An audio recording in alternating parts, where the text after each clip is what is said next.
अमरीकी ने कहा, एंड उसके बाद 2 बब्बर शेर ऐसे आए ना ये वालेकुम फ्रेंड्स, टिकटॉक लाइव से शेयर हासिल करने का जुनून माँ बेटी को रास आ गया। नाजरीन, महीनों दिनों में अमीर होने वाली माँ बेटी की लाजवाल दास्तान सामने आ गई। नाजरीन, तफसीलात के मुताबिक टिकटॉकर फातिमा और उसकी माँ सोशल मीडिया पर काफ़ी ज़्यादा तनकीद की जद में हैं। वहीं पर डॉक्टर अफान ने माँ बेटी को बड़ी ऑफर कर दी।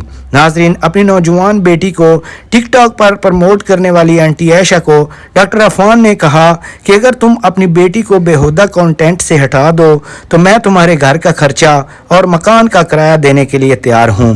डॉक्टर अफान का कहना था कि इतनी छोटी उम्र में फातिमा को लाइव में बिठाना यकीनन मुआशरे की दूसरी बच्चियों पर बुरे असरात पड़ते हैं। वहीं पर फातिमा की माँ का कहना था कि डॉक्टर अफान पढ़ा लिखा जाहिल इंसान है, जो वो कर रही हैं वो बिल्कुल ठीक कर रही हैं। नाजरीन, डॉक्टर अफान ने इस फैमिली के खिलाफ आवाज़ उठाकर अच्छा किया या नहीं, कमेंट बॉक्स में अपनी कीमती राय का इजहार ज़रूर कीजिएगा। मिलते हैं किसी और वीडियो के साथ, तब तक के लिए अल्लाह हाफिज़।